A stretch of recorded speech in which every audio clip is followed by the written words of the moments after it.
Matrix science എഡ്യൂക്കേഷൻ്റെ online ക്ലാസ്സിലേക്ക് എല്ലാവർക്കും സ്വാഗതം. പ്ലസ് ടുവിലെ ഫിസിക്സ് ഒന്നാമത്തെ ചാപ്റ്ററായ ഇലക്ട്രിക് ചാർജസ് ആൻഡ് ഫീൽഡ് എന്ന ഭാഗമാണ് നാം പഠിച്ചുകൊണ്ടിരിക്കുന്നത്. അതിൽ പ്രധാനമായും ഇലക്ട്രിക് ചാർജുമായി ബന്ധപ്പെട്ട കാര്യങ്ങളാണ് നാം ഡിസ്കസ് ചെയ്തത്. What is electrostatics, methods of charging A body, electroscope തുടങ്ങിയ ഭാഗങ്ങളാണ് കഴിഞ്ഞ ക്ലാസ്സിൽ ഡിസ്കസ് ചെയ്തത്. എന്തായിരുന്നു electrostatics? It is the branch of physics which deals with the study of charges at rest. Methods of charging A body, പ്രധാനമായും 3 മെത്തേഡുകളാണ് നാം പറഞ്ഞത്. Rubbing or frictional electricity, conduction and induction. ഇനി ചാർജിൻ്റെ പ്രസൻസ് അറിയാൻ സഹായിക്കുന്ന ഇലക്ട്രോസ്കോപ്പും അതിൻ്റെ വർക്കിങ്ങുമാണ് കഴിഞ്ഞ ക്ലാസ്സിൽ പറഞ്ഞു നിർത്തിയത്. ഇന്ന് നാം ഡിസ്കസ് ചെയ്യാൻ പോകുന്നത് ഈ ചാപ്റ്ററിലെ തന്നെ ഏറ്റവും ഇമ്പോർട്ടൻ്റ് ആയ 2 പോർഷനുകളാണ്. Properties of electric charge and Coulomb's law. Properties of electric charge. ചാർജുമായി ബന്ധപ്പെട്ട ബേസിക് ആയിട്ടുള്ള കുറേ കാര്യങ്ങൾ കഴിഞ്ഞ ക്ലാസ്സിൽ നാം പറയുകയുണ്ടായി. ഈക്വൽ ചാർജുകൾ അടുത്തടുത്ത് വന്നാൽ അവ റിപ്പൽ ചെയ്യുമെന്നും അൺലൈക്ക് ചാർജുകൾ അടുത്തടുത്ത് വന്നാൽ അവ അട്രാക്റ്റ് ചെയ്യുമെന്നും നാം പറഞ്ഞു. 2 പോസിറ്റീവ് ചാർജുകൾ അടുത്തടുത്ത് വന്നാൽ അവയ്ക്കിടയിൽ ഒരു റിപ്പൽസീവ് ഫോഴ്സ് ഉണ്ടാവുകയും ഒരു പോസിറ്റീവ് ചാർജും നെഗറ്റീവ് ചാർജും അടുത്തടുത്ത് വന്നാൽ അവയ്ക്കിടയിൽ ഒരു അട്രാക്റ്റീവ് ഫോഴ്സ് ഉണ്ടാവുകയും ചെയ്യുന്നു. ഇത് ചാർജിൻ്റെ ബേസിക് ആയിട്ടുള്ള ഒരു പ്രോപ്പർട്ടിയാണ്. എന്നാൽ നാം ഇന്ന് പഠിക്കുന്നത് ചാർജിൻ്റെ പ്രധാനപ്പെട്ട 3 പ്രോപ്പർട്ടീസിനെ പറ്റിയാണ്. Properties of electric charge: additivity of charges, quantization of charges and conservation of charges. ഈ 3 എണ്ണമാണ് ഇലക്ട്രിക് ചാർജിൻ്റെ ഏറ്റവും പ്രധാനപ്പെട്ട 3 പ്രോപ്പർട്ടീസ് എന്ന് പറയുന്നത്. ഇവ ഓരോന്നും എന്താണെന്ന് പരിശോധിക്കാം. അതിൽ ഒന്നാമത്തതാണ് അഡിറ്റീവ് നേച്ചർ ഓഫ് ചാർജ്. നമ്മൾ ഒരു സിസ്റ്റം ഓഫ് ചാർജ് കൺസിഡർ ചെയ്താൽ, എന്താണ് സിസ്റ്റം ഓഫ് ചാർജ് എന്ന് പറഞ്ഞാൽ? ഒരു സിസ്റ്റത്തിൽ അല്ലെങ്കിൽ ഒന്നിലധികം ചാർജുകൾ അടങ്ങിയിരിക്കുന്നതിനെയാണ് നമ്മളൊരു സിസ്റ്റം എന്ന് പറയുന്നത്. നമ്മൾ കഴിഞ്ഞ വർഷം സിസ്റ്റം ഓഫ് പാർട്ടിക്കിൾസ് പഠിച്ചതാണ്. അതുപോലെ ഒരു സിസ്റ്റം ഓഫ് ചാർജ് നമ്മൾ കൺസിഡർ ചെയ്യുകയാണ്. ഇവിടെ നോക്കൂ, Q1, Q2, Q3 എന്ന് പറയുന്ന ഒന്നിലധികം ചാർജുകൾ അടങ്ങിയ ഒരു സിസ്റ്റമാണ് നാം ഇവിടെ കൺസിഡർ ചെയ്തിരിക്കുന്നത്. അപ്പോൾ ഇവിടെ പ്രധാനമായും 3 ഇൻഡിവിജ്വൽ ചാർജുകളാണുള്ളത്. Q1 എന്ന് പറയുന്ന ഒരു ചാർജ്, Q2 എന്ന് പറയുന്ന മറ്റൊരു ചാർജ്, Q3 എന്ന് പറയുന്ന 3ാമത്തെ ചാർജ്. എന്നാൽ ഈ സിസ്റ്റത്തിൻ്റെ ടോട്ടൽ ചാർജ് എത്രയാണെന്ന് ചോദിച്ചാൽ, ഈ സിസ്റ്റത്തിൻ്റെ ടോട്ടൽ ചാർജ് കണ്ടുപിടിക്കാനായി നമുക്ക് അവിടെയുള്ള ഇൻഡിവിജ്വൽ ചാർജുകളുടെ സം എടുത്താൽ മതിയാകും. എന്നുവെച്ചാൽ ഈ സിസ്റ്റത്തിലെ ടോട്ടൽ ചാർജ് ക്യാപിറ്റൽ Q ആണ് എങ്കിൽ ഇവിടുത്തെ ആ ടോട്ടൽ ചാർജ് കണ്ടുപിടിക്കാൻ ഇൻഡിവിജ്വൽ ചാർജുകളുടെ സം എടുത്താൽ മതിയാകും. എന്നുവെച്ചാൽ Q1 plus Q2 plus Q3 ആയിരിക്കും ഈ സിസ്റ്റത്തിൻ്റെ ടോട്ടൽ ചാർജ് എന്ന് പറയുന്നത്. ഇനി നമ്മൾ n ചാർജസ് കൺസിഡർ ചെയ്താലോ? If A system contains n charges, അതിന് നമുക്ക് Q1, Q2, Q3 etcetera n വരെയുള്ള ചാർജുകളാണ് ഉള്ളത് എങ്കിൽ ആ സിസ്റ്റത്തിൻ്റെ ടോട്ടൽ ചാർജ് എന്ന് പറയുന്നത് then the total charge of the system is Q is equal to Q1 plus Q2 plus Q3 plus etcetera Qn ആയിരിക്കും. ചാർജുകളെ നമുക്ക് ഡയറക്റ്റായിട്ട് ഇവിടെ സം ചെയ്യാൻ സാധിക്കും. എന്തുകൊണ്ടാണ് ഇങ്ങനെ സാധിക്കുന്നത്? നാം കഴിഞ്ഞ ക്ലാസ്സിൽ പറഞ്ഞതാണ്, ചാർജ് ഒരു സ്കെയിലാർ ക്വാണ്ടിറ്റിയാണ്. സ്കെയിലാർ ക്വാണ്ടിറ്റി ആയതുകൊണ്ട് തന്നെ നമുക്ക് അവയെ ഡയറക്റ്റ് ആ മാഗ്നിറ്റ്യൂഡുകൾ മാത്രം എന്ത് ചെയ്യാൻ കഴിയും? ആഡ് ചെയ്യാനായി സാധിക്കും. ഒരു എക്സാമ്പിൾ നോക്കൂ. If A system contains 4 charges, +5 coulomb, -4 coulomb, -1 coulomb and +2 coulomb. ഈ 4 ചാർജുകൾ അടങ്ങിയ ഒരു സിസ്റ്റമാണ്. അങ്ങനെയെങ്കിൽ ആ സിസ്റ്റത്തിൻ്റെ ടോട്ടൽ ചാർജ് എങ്ങനെ കാൽക്കുലേറ്റ് ചെയ്യാൻ സാധിക്കും? Then the total charge on the system Q is equal to Q1 plus Q2 plus Q3 plus Q4. Therefore Q is equal to +5 plus -4 plus -1 plus +2. നമ്മൾ ആ സൈനുകളോട് കൂടി ആഡ് ചെയ്ത് കഴിയുമ്പോൾ നമുക്ക് ടോട്ടൽ ചാർജ് എന്ന് പറയുന്നത് +2 കൂളോം എന്ന് ലഭിക്കുന്നു. അപ്പോൾ എന്താണ് ഇവിടെ പറഞ്ഞ ചാർജിൻ്റെ പ്രോപ്പർട്ടി എന്ന് പറയുന്നത്? ഈ പ്രോപ്പർട്ടിയെ വിളിക്കുന്ന പേരാണ് അഡിറ്റിവിറ്റി ഓഫ് ചാർജസ്. അങ്ങനെയെങ്കിൽ എന്താണ് അഡിറ്റിവിറ്റി ഓഫ് ചാർജസ് എന്ന് പറഞ്ഞാൽ? Total charge on a system is equal to the algebraic sum of charges of individual charges present in it. ഒരു സിസ്റ്റത്തിലെ ടോട്ടൽ ചാർജ് എന്ന് പറയുന്നത് ആ സിസ്റ്റത്തിലുള്ള ഓരോ ഇൻഡിവിജ്വൽ ചാർജുകളുടെ സമ്മിന് ഈക്വൽ ആയിരിക്കും. അങ്ങനെയെങ്കിൽ n ചാർജുകളാണുള്ളതെങ്കിൽ capital Q is equal to Q1 plus Q2 plus Q3 plus etcetera Qn ആയിരിക്കും. ഈ പ്രോപ്പർട്ടിയെ വിളിക്കുന്ന പേരാണ് അഡിറ്റിവിറ്റി ഓഫ് ചാർജസ്. ചാർജിൻ്റെ രണ്ടാമത്തെ പ്രധാനപ്പെട്ട പ്രോപ്പർട്ടിയാണ് ക്വാണ്ടൈസേഷൻ ഓഫ് ചാർജസ്. എന്താണ് ക്വാണ്ടൈസേഷൻ ഓഫ് ചാർജസ് എന്ന് നോക്കാം. നാം കഴിഞ്ഞ ക്ലാസ്സിൽ പറഞ്ഞതാണ് ഒരു ഇൻസുലേറ്ററിനെ എങ്ങനെ നമുക്ക് ചാർജ് ചെയ്യാൻ കഴിയും. റബ്ബിംഗ് ഉപയോഗിച്ച് ചാർജ് ചെയ്യുന്നത് എങ്ങനെയാണ്? ഒരു ന്യൂട്രൽ ആറ്റമുണ്ട്. ആ ന്യൂട്രൽ ആറ്റത്തിൽ നിന്നും ഇലക്ട്രോൺ ലോസ് ആവുന്നത് പോസിറ്റീവ് ചാർജായും ഇലക്ട്രോൺ ഗെയിൻ ആകുന്നത് നെഗറ്റീവ് ചാർജായും മാറുന്നു. അപ്പോൾ ഒരു ന്യൂട്രൽ ആറ്റത്തിൽ നിന്നും ഇലക്ട്രോണുകൾ കൈമാറ്റം ചെയ്യപ്പെടുന്നത് കൊണ്ടാണല്ലോ അവയ്ക്ക് ചാർജ് ലഭിക്കുന്നത്. അപ്പോൾ ഈ ചാർജിൻ്റെ അളവ് എങ്ങനെയാണ് വ്യത്യാസപ്പെടുന്നത്? ഒരാറ്റത്തിൽ നിന്നും മറ്റൊരാറ്റത്തിലേക്ക് ഇലക്ട്രോണുകളാണ് ഫ്ലോ ചെയ്യുന്നത്. ആ ഇലക്ട്രോണുകൾ ഫ്ലോ ചെയ്യുന്നത് എങ്ങനെയാണ്? ചിലപ്പോൾ ഒരു ഇലക്ട്രോണായിട്ട് കൈമാറ്റം ചെയ്യപ്പെടാം, അല്ലെങ്കിൽ 2 ഇലക്ട്രോണായിട്ട് കൈമാറ്റം ചെയ്യപ്പെടാം, അല്ലെങ്കിൽ 10 ഇലക്ട്രോണായിട്ട് കൈമാറ്റം ചെയ്യപ്പെടാം. അല്ലാതെ 1.5 ഇലക്ട്രോൺ, 2.5 ഇലക്ട്രോൺ എന്ന രീതിയിൽ പോസിബിളാണോ? ഒരിക്കലുമല്ല. അപ്പോൾ ഒരാറ്റത്തിൽ നിന്നും മറ്റൊരാറ്റത്തിലേക്ക് ചാർജുകൾ കൈമാറ്റം ചെയ്യപ്പെടുന്നത് ഇൻറ്റിജർ നമ്പേഴ്സ് ആയിട്ടായിരിക്കും. 1 ഇലക്ട്രോൺ, 2 ഇലക്ട്രോൺ, 3 ഇലക്ട്രോൺ എന്ന രീതിയിലാണ് ചാർജ് ചെയ്യപ്പെടുന്നത്. അല്ലെങ്കിൽ ഒരു ബോഡിയുടെ ചാർജ് എന്ന് പറയുന്നത് +5e ആയിരിക്കും. നാം പഠിച്ചിട്ടുള്ളതാണ്. ഇലക്ട്രോൺ ആണ് ഫണ്ടമെൻ്റൽ ചാർജായിട്ട് നമ്മൾ കൺസിഡർ ചെയ്തിട്ടുള്ളത്.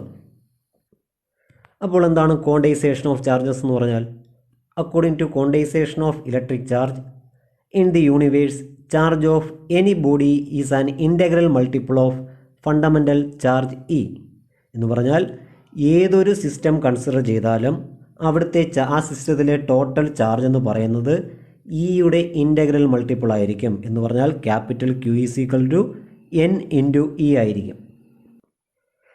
Wear n is an integer. എന്നിൻ്റെ വാല്യൂ പല രീതിയിൽ ചേഞ്ച് ചെയ്യാം. ഇപ്പോൾ പോസിറ്റീവ് ചാർജുകളാണെങ്കിൽ +1, +2, +3, +4 എക്സെട്ര +n വരെ പോകാം. നെഗറ്റീവ് ചാർജുകളാണെങ്കിൽ -1, -2, -3 എക്സെട്ര -n വരെ അതിൻ്റെ വാല്യൂ എത്താം.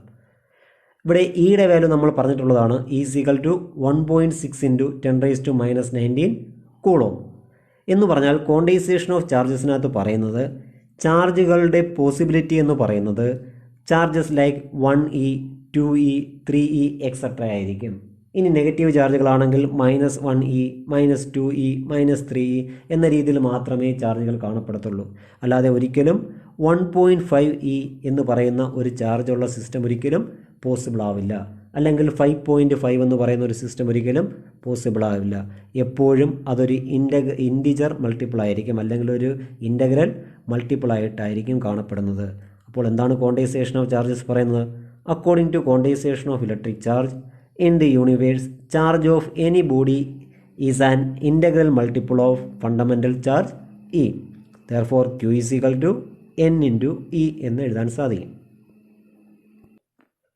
ഇതുമായി ബന്ധപ്പെട്ട പ്രോബ്ലം പാർട്ട് പരീക്ഷയ്ക്ക് ചോദിക്കുന്നതാണ്. പ്രോബ്ലം പാർട്ട് മറ്റൊരു ക്ലാസ്സിൽ നാം ഡിസ്കസ് ചെയ്യുന്നതായിരിക്കും. ചാർജിൻ്റെ പ്രധാനപ്പെട്ട മൂന്നാമത്തെ പ്രോപ്പർട്ടിയാണ് കൺസർവേഷൻ ഓഫ് ചാർജസ്. എന്താണ് കൺസർവേഷൻ എന്ന് പറഞ്ഞാൽ? കൺസർവേഷൻ ലാസ് നമ്മൾ ഒരുപാട് പഠിച്ചിട്ടുള്ളതാണ്. Conservation of mass, conservation of momentum, conservation of angular momentum, conservation of energy. എന്താണ് കൺസർവേഷൻ കൊണ്ട് അർത്ഥമാക്കുന്നത്? കൺസർവേഷൻ മീൻസ് റിമെയിൻസ് കോൺസ്റ്റൻറ്റ് എന്ന മീനിങ് ആണുള്ളത്. അപ്പോൾ എന്തായിരിക്കും കൺസർവേഷൻ ഓഫ് ചാർജസ് എന്ന് പറഞ്ഞാൽ? The total charge of an isolated system is always conserved or always constant. ഒരു സിസ്റ്റത്തിൻ്റെ, ഒരു ഐസൊലേറ്റഡ് സിസ്റ്റത്തിന്, എന്താണ് ഐസൊലേറ്റഡ് സിസ്റ്റം എന്ന് പറഞ്ഞാൽ? ആ സിസ്റ്റത്തിലേക്ക് വെളിയിൽ നിന്നും ഒരു ചാർജുകൾ കടന്നു വരികയോ ഈ സിസ്റ്റത്തിൽ നിന്നും ഒരു ചാർജും പുറത്തേക്ക് പോവുകയോ ചെയ്യുന്നില്ല. അങ്ങനെയെങ്കിൽ the initial and final charge of the system will be same. ഒരു സിസ്റ്റത്തിൻ്റെ ടോട്ടൽ ചാർജ് എന്ന് പറയുന്നത് എല്ലായ്പ്പോഴും കോൺസ്റ്റൻ്റ് ആയിട്ട് തന്നെ ആയിരിക്കും കാണപ്പെടുന്നത്. ചാർജ് ഒരിക്കലും നശിച്ചു പോകുന്നില്ല. നമ്മൾ എനർജി കൺസർവേഷൻ പറയുന്ന പോലെ തന്നെയാണ് കൺസർവേഷൻ ഓഫ് ചാർജ്. ചാർജുകൾ ഒരിക്കലും നഷ്ടപ്പെട്ടു പോകുന്നില്ല, അല്ലെങ്കിൽ പുതുതായി ഒരു ചാർജ് തന്നെ അവിടെ ഉണ്ടാകുന്നില്ല. ഉദാഹരണത്തിന് ഇവിടെ നാം 2 സിസ്റ്റംസ് കൺസിഡർ ചെയ്തിരിക്കുകയാണ്. എയും ബിയും അടങ്ങിയ ഒരു സിസ്റ്റമാണ്. അതിൽ എ എന്ന് പറയുന്ന പാർട്ടിക്കിളിൽ 10 പ്രോട്ടോണും 10 ഇലക്ട്രോണുമാണ് ഉള്ളതെന്ന് വിചാരിക്കുക. ബിയിൽ 5 പ്രോട്ടോണും 5 ഇലക്ട്രോണും കാണപ്പെടുന്നു. അങ്ങനെയെങ്കിൽ ഇവിടെ ടോട്ടൽ 15 പ്രോട്ടോണും ടോട്ടൽ 15 ഇലക്ട്രോണുമാണ് ഈ സിസ്റ്റത്തിൽ അടങ്ങിയിരിക്കുന്നത്. എയിൽ നിന്നും ബിയിലേക്ക് ഒരു ഇലക്ട്രോൺ ട്രാൻസ്ഫർ ചെയ്യപ്പെട്ടു എന്ന് വിചാരിക്കുക. നമ്മൾ റബ്ബിങ്ങിൻ്റെയൊക്കെ ഫലമായിട്ട് എയിൽ നിന്നും ബിയിലേക്ക് ഒരു ഇലക്ട്രോൺ ട്രാൻസ്ഫർ ചെയ്യപ്പെട്ടാൽ എ പോസിറ്റീവായും ബി നെഗറ്റീവായും ചാർജ് ചെയ്യപ്പെടുമെന്ന് നാം പറഞ്ഞതാണ്. അതിനെയാണ് ചാർജിങ് ബൈ ഫ്രിക്ഷൻ എന്ന് നാം പറഞ്ഞത്. അപ്പോൾ ഒരു ഇലക്ട്രോൺ കൈമാറ്റം ചെയ്യപ്പെട്ടപ്പോൾ എ പോസിറ്റീവായി ബി നെഗറ്റീവായി. എന്നാൽ ഇപ്പോഴും ഈ സിസ്റ്റം എന്ന് പറയുമ്പോൾ എയും ബിയും അടങ്ങുന്നതാണ് ആ സിസ്റ്റം. ഇപ്പോഴും ഈ സിസ്റ്റത്തിൻ്റെ ടോട്ടൽ ചാർജ് എന്ന് പറയുന്നത് ടോട്ടൽ പ്രോട്ടോണിൻ്റെ എണ്ണം 15 ആയിരിക്കും, ടോട്ടൽ ഇലക്ട്രോണിൻ്റെ എണ്ണം 15 തന്നെയായിരിക്കും. അവയ്ക്ക് എന്താ ഉണ്ടാകുന്നില്ല, വ്യത്യാസം ഉണ്ടാകുന്നില്ല. ഇതിനെയാണ് നാം കൺസർവേഷൻ ഓഫ് ചാർജസ് എന്ന് പറയുന്നത്. അപ്പോൾ എന്താണ് കൺസർവേഷൻ ഓഫ് ചാർജസ് എന്ന് പറഞ്ഞാൽ? Total charge of an isolated system is always conserved or constant. ഈ ചാപ്റ്ററിലെ ഏറ്റവും പ്രധാനപ്പെട്ട ഒരു പോർഷനാണ് നാം പറഞ്ഞത് പ്രോപ്പർട്ടീസ് ഓഫ് ചാർജസ്. പ്രധാനമായും 3 പ്രോപ്പർട്ടീസാണുള്ളത്: additivity of charges, quantization of charges and conservation of charge.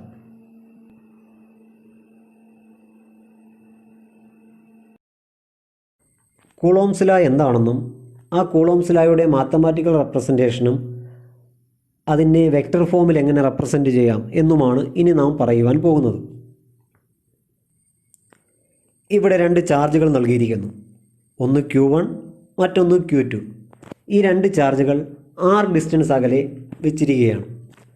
അപ്പോൾ തീർച്ചയായും 2 ചാർജുകൾ അടുത്തടുത്ത് വന്നാൽ അവയ്ക്കിടയിൽ ഒരു ഫോഴ്സ് ഓഫ് അട്രാക്ഷൻ അല്ലെങ്കിൽ ഒരു ഫോഴ്സ് ഓഫ് റിപ്പൽഷൻ ഉണ്ടാകുന്നു.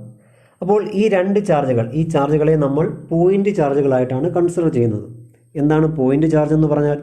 നമ്മൾ പോയിൻ്റ് ഒബ്ജക്റ്റുകളെ പറ്റി +1 പഠിച്ചതാണ്. ചാർജുകൾക്കിടയിലുള്ള ഡിസ്റ്റൻസുമായി കമ്പയർ ചെയ്യുമ്പോൾ വളരെ ചെറിയ അളവ് എന്നുള്ള രീതിയിലാണ് നമ്മൾ പോയിൻ്റ് ചാർജുകൾ ഉപയോഗിച്ചിരിക്കുന്നത്. ചാർജുകളുടെ വാല്യൂ നമ്മൾ സാധാരണ മൈക്രോ കൂളോമിലൊക്കെയാണ് പറയുന്നത്. അപ്പോൾ 2 പോയിൻ്റ് ചാർജുകളാണ് Q1ഉം Q2ഉം. അവയ്ക്കിടയിലുള്ള സെപ്പറേഷനാണ് അല്ലെങ്കിൽ അവയ്ക്കിടയിലുള്ള ഡിസ്റ്റൻസാണ് സ്മാൾ ലെറ്റർ r. അപ്പോൾ തീർച്ചയായും ഇവയ്ക്കിടയിൽ ഒരു ഫോഴ്സ് ഉണ്ടാകുന്നു. ആ ഫോഴ്സുകൾ 2 തരത്തിലാകാം. ഒന്നുകിൽ ഒരു അട്രാക്റ്റീവ് ഫോഴ്സ് ആകാം, അല്ലെങ്കിൽ ഒരു റിപ്പൽസീവ് ഫോഴ്സ് ആകാം. ഈ ഫോഴ്സിൻ്റെ വാല്യൂ കണ്ടെത്തിയ സയൻറ്റിസ്റ്റാണ് കൂളോം എന്ന് പറയുന്നത്. The force between 2 charged bodies was studied by Coulomb in 1785. ഈ ഫോഴ്സുകൾ 2 തരത്തിലാകാമെന്ന് നാം പറഞ്ഞു.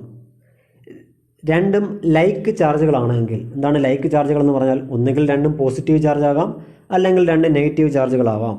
ഇങ്ങനെ ലൈക്ക് ചാർജുകൾ വന്നാൽ അവയ്ക്കിടയിൽ ഉണ്ടാകുന്ന ഫോഴ്സ് എന്ന് പറയുന്നത് റിപ്പൽസീവ് ഫോഴ്സാണ്. ഈ ഫോഴ്സ് ഇവിടെ 2 തരത്തിലുള്ള ഫോഴ്സാണ് ഉണ്ടാകുന്നത്. Q1നും ഒരു ഫോഴ്സ് ലഭിക്കുന്നു, അതേ അളവിൽ തന്നെ Q2വിനും ഒരു ഫോഴ്സ് ലഭിക്കുകയാണ്. Q1ൽ ലഭിക്കുന്ന ഫോഴ്സ് അല്ലെങ്കിൽ Q1ന് ഫോഴ്സ് കൊടുക്കുന്ന ആരാണ്? Q2 എന്ന് പറയുന്ന ചാർജാണ് Q1ലേക്ക് ഫോഴ്സ് അപ്ലൈ ചെയ്യുന്നത്. അതുപോലെ Q2ലേക്ക് ഫോഴ്സ് അപ്ലൈ ചെയ്യുന്നത് Q1ഉം Q1ലേക്ക് ഫോഴ്സ് കൊടുക്കുന്നത് Q2വുമാണ്. അതുകൊണ്ടാണ് അവ പരസ്പരം എന്ത് ചെയ്യപ്പെടുന്നത്? റിപ്പൽ ചെയ്യപ്പെടുന്നത്. എന്നാൽ ഇവ ഡിഫറൻറ്റ് ചാർജസ് ആണെങ്കിലോ അവയ്ക്കിടയിൽ ഒരു അട്രാക്റ്റീവ് ഫോഴ്സ് ഉണ്ടാകുന്നു. ഈ അട്രാക്റ്റീവ് ഫോഴ്സിൻ്റെ ഡയറക്ഷനാണ് ഇവിടെ നൽകിയിരിക്കുന്നത്. ഇവിടെയും 2 തരത്തിലുള്ള ഫോഴ്സാണ് ഉണ്ടാകുന്നത്.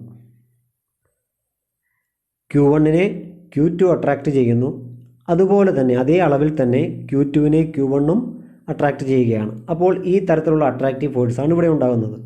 ഈ ഫോഴ്സുകളുടെ മാഗ്നിറ്റ്യൂഡ് കണ്ടെത്താൻ നമ്മെ സഹായിക്കുന്ന ലായാണ് കൂളോംസ് ലോ. കൂളോംസ് ലോ പറയുന്നത് this force is directly proportional to the product of their charges. നമുക്കറിയാം ചാർജിൻ്റെ വാല്യൂ കൂടിയാൽ 5 കൂളോം ചാർജ് കൊടുക്കുന്ന ഫോഴ്സ് ആയിരിക്കില്ല ഒരിക്കലും 10 കൂളോം ചാർജ് കൊടുക്കുന്നത്. ചാർജിൻ്റെ വാല്യൂ കൂടുന്നതിനനുസരിച്ച് ഫോഴ്സിൻ്റെ വാല്യൂ എന്ത് ചെയ്യും? ഇൻക്രീസ് ചെയ്യും. അതുകൊണ്ട് F is directly proportional to Q1 into Q2. എന്നാൽ ചാർജുകൾക്കിടയിലുള്ള സെപ്പറേഷൻ കൂടിയാലോ? ചാർജുകൾ തമ്മിലുള്ള സെപ്പറേഷൻ ഇൻക്രീസ് ചെയ്യുന്നതനുസരിച്ച് അല്ലെങ്കിൽ കൂടുന്നതിനനുസരിച്ച് അവയ്ക്കിടയിലുണ്ടാകുന്ന ഫോഴ്സിൻ്റെ വാല്യൂവും ഡിക്രീസ് ചെയ്യുകയാണ്. Therefore F is inversely proportional to 1/r² അല്ലെങ്കിൽ F is inversely proportional to the square of the distance between them. ഈ രണ്ട് ഇക്വേഷൻ കമ്പൈൻ ചെയ്താൽ നമുക്ക് എന്ത് ലഭിക്കുന്നു? F is proportional to Q1 Q2 divided by r². Q1 ഉം Q2 എന്ന് പറയുന്നത് ചാർജുകളുടെ മാഗ്നിറ്റ്യൂഡും r എന്ന് പറയുന്നത് അവയ്ക്കിടയിലുള്ള ഡിസ്റ്റൻസുമാണ്.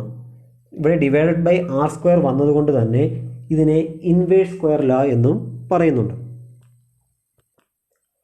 പ്രൊപ്പോർഷണാലിറ്റി സൈൻ മാറ്റുവാൻ വേണ്ടിയാണ് നമ്മളൊരു കോൺസ്റ്റൻ്റ് കൊണ്ട് മൾട്ടിപ്ലൈ ചെയ്യണം. ഇവിടെ മൾട്ടിപ്ലൈ ചെയ്തിരിക്കുന്ന വാല്യൂ കോൺസ്റ്റൻ്റ് ആണ് k. Therefore F is equal to k into Q1 Q2 by r². ഇതാണ് കൂളോംസ് ലായുടെ ഇക്വേഷൻ. ഇനി എന്താണ് according to Coulomb's law, the magnitude of the electrostatic force between 2 point charges is directly proportional to the product of charges and inversely proportional to the square of distance between them. ഇവിടെ നമ്മൾ രണ്ട് ചാർജുകൾ consider ചെയ്തിരിക്കുന്നു. ഒന്നിനെ Q1 എന്നും മറ്റതിനെ Q2 എന്നും പറയുന്നു. ഇവയ്ക്കിടയിലുള്ള distance അത് സ്മാൾ ലെറ്റർ r ആണ്. ഇവിടെ രണ്ട് ചാർജുകളും പോസിറ്റീവ് ചാർജുകളാണ്. അതുകൊണ്ട് തന്നെ ഇവയ്ക്കിടയിൽ ഒരു റിപ്പൾസീവ് ഫോഴ്സ് ഉണ്ടാകുന്നു. ചാർജുകൾ മാറുന്നതനുസരിച്ച് ഫോഴ്സിൻ്റെ ഡയറക്ഷനിലും ചേഞ്ച് ഉണ്ടാകും. കൂളോംസ് ലോ അനുസരിച്ച് ഇവയ്ക്കിടയിലുണ്ടാകുന്ന അല്ലെങ്കിൽ ഈ ചാർജിലുണ്ടാകുന്ന force F is directly proportional to Q1 into Q2 and F is inversely proportional to the square of distance between them. ഇവയെ കമ്പയർ ചെയ്യുമ്പോൾ F is proportional to Q1 Q2 by r². Proportionality sign മാറ്റുവാനായി ഒരു constant കൊണ്ട് multiply ചെയ്യുന്നു. ആ constant ആണ് k. ഇവിടെ രണ്ടും പോസിറ്റീവ് ചാർജ് ആയതുകൊണ്ടാണ് ഇവയ്ക്കിടയിൽ ഒരു റിപ്പൾസീവ് ഫോഴ്സ് ഉണ്ടായത്. ഒന്ന് പോസിറ്റീവ് ചാർജും മറ്റൊന്ന് നെഗറ്റീവ് ചാർജും ആയിരുന്നുവെങ്കിൽ അവയ്ക്കിടയിൽ ഒരു അട്രാക്റ്റീവ് ഫോഴ്സ് ഉണ്ടായേനെ. അപ്പോൾ ഈ ഫോഴ്സിൻ്റെ മാഗ്നിറ്റ്യൂഡ് കണ്ടെത്താൻ നമ്മെ സഹായിക്കുന്ന ലായാണ് കൂളോംസ് ലാ. കൂളോംസ് ലാ അനുസരിച്ച് F is equal to k into Q1 Q2 by r². ഇത് എഫിൻ്റെ മാഗ്നിറ്റ്യൂഡ് മാത്രമാണ്. ഡയറക്ഷൻ പറയുന്നത് ചാർജിൻ്റെ വാല്യൂവിനനുസരിച്ച് ഡയറക്ഷനിൽ വ്യത്യാസമുണ്ടാകും. അത് രണ്ടും പോസിറ്റീവ് ആണെങ്കിൽ ഒരു ഡയറക്ഷനും, ഒന്ന് പോസിറ്റീവ് ഒന്ന് നെഗറ്റീവ് ആണെങ്കിൽ മറ്റൊരു ഡയറക്ഷനും ആയിരിക്കും. അപ്പോൾ ഫോഴ്സ് ഒരു വെക്റ്റർ ക്വാണ്ടിറ്റി ആയതുകൊണ്ട് തന്നെ അതിൻ്റെ ഡയറക്ഷൻ നമ്മൾ പിന്നീട് പറയുന്നതാണ്. അപ്പോൾ k ഒരു കോൺസ്റ്റൻ്റ് ആണെന്ന് പറഞ്ഞു. എന്നാൽ മീഡിയം മാറുന്നതിനനുസരിച്ച് kയുടെ വാല്യൂവിലും വ്യത്യാസമുണ്ടാകുന്നു. ഇപ്പോൾ ഉദാഹരണത്തിന് ഈ ചാർജുകളെ ഫ്രീ സ്പേസിൽ വയ്ക്കുമ്പോഴുള്ള വാല്യൂ ആയിരിക്കില്ല ഈ ചാർജുകൾ വാട്ടറിൽ വയ്ക്കുമ്പോഴുള്ളത്. ഇനി മറ്റൊരു മീഡിയത്തിലേക്ക് മാറുമ്പോൾ അവിടെയും kയുടെ വാല്യൂവിൽ വ്യത്യാസമുണ്ടാകുന്നു. സാധാരണ രീതിയിൽ ഫ്രീ സ്പേസ് വാല്യൂ ഉപയോഗിച്ചുകൊണ്ടാണ് നമ്മൾ ജനറലൈസ് ചെയ്ത് ഫോഴ്സ് റെപ്രസെൻ്റ് ചെയ്യുന്നത്. അപ്പോൾ ചാർജുകളെ കൂടുതലും ഫ്രീ സ്പേസിലാണ് എന്ന രീതിയിൽ കൺസിഡർ ചെയ്താൽ kയ്ക്ക് പകരം നമുക്ക് വാല്യൂ സബ്സ്റ്റിറ്റ്യൂട്ട് ചെയ്യാൻ സാധിക്കും. അങ്ങനെയെങ്കിൽ kയുടെ വാല്യൂ എന്ന് പറയുന്നത് 1/4πε0 ആണ്. Therefore F is equal to 1/4πε0 Q1 Q2 by r².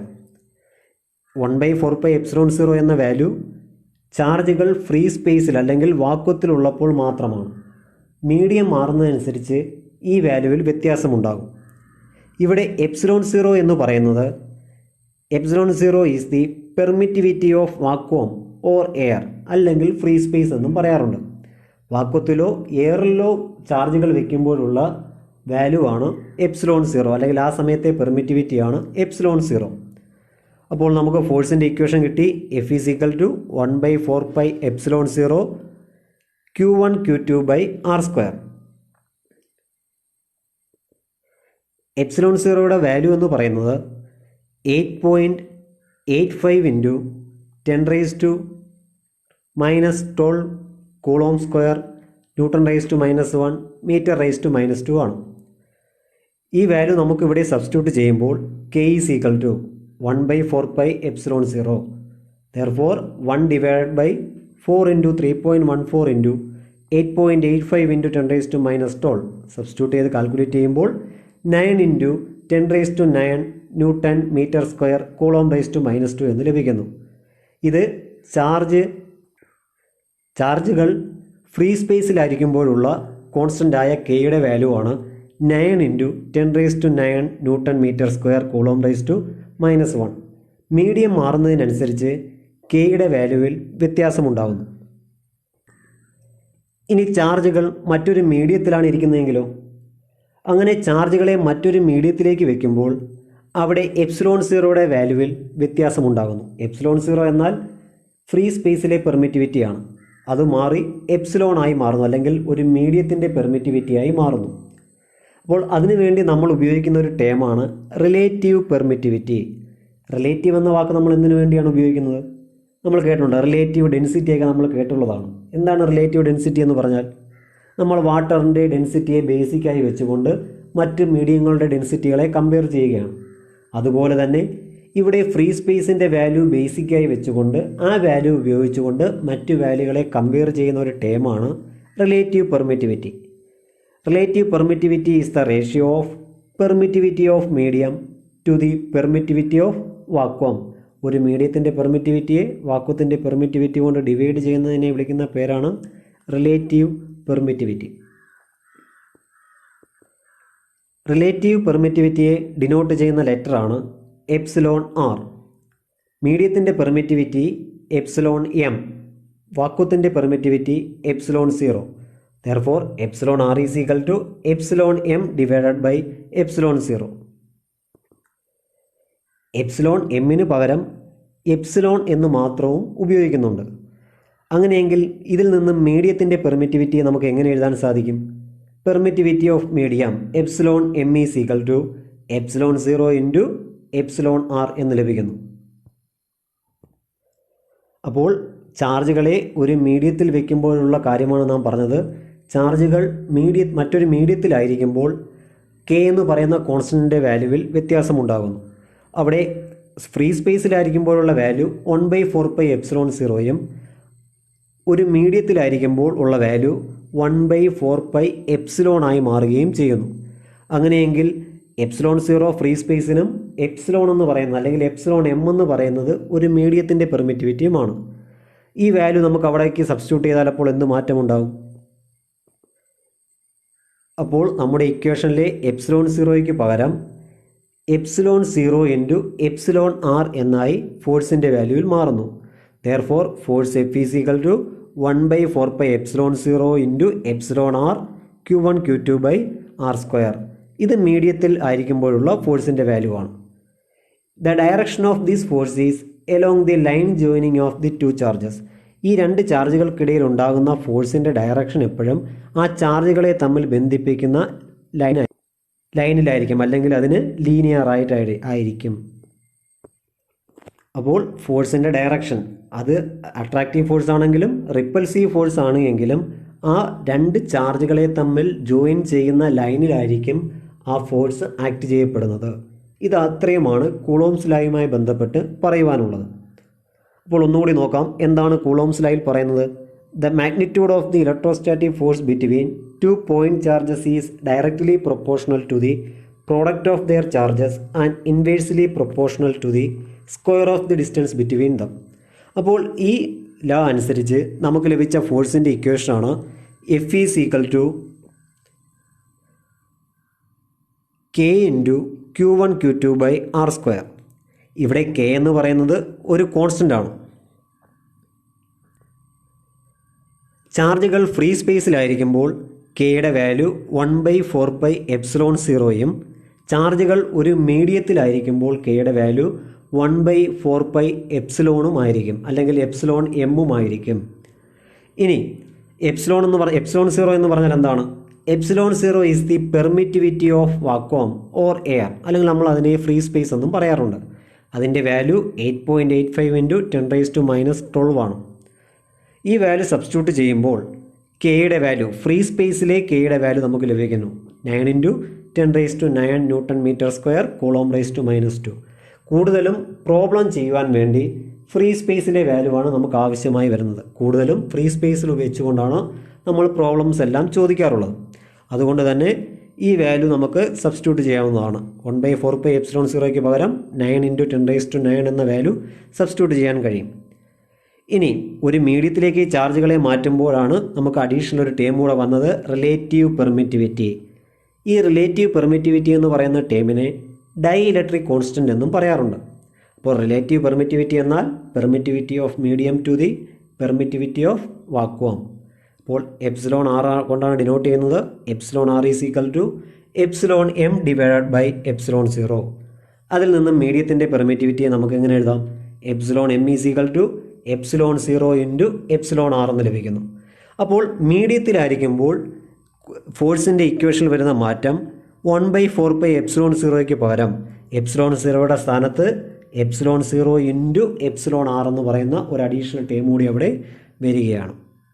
അപ്പോൾ ഫോഴ്സിൻ്റെ ഡയറക്ഷൻ എന്ന് പറയുന്നത് ആ രണ്ട് ചാർജുകളെ തമ്മിൽ ബന്ധിപ്പിക്കുന്ന ലൈനിലായിരിക്കുകയും ചെയ്യും. ഇത്രയുമാണ് കോ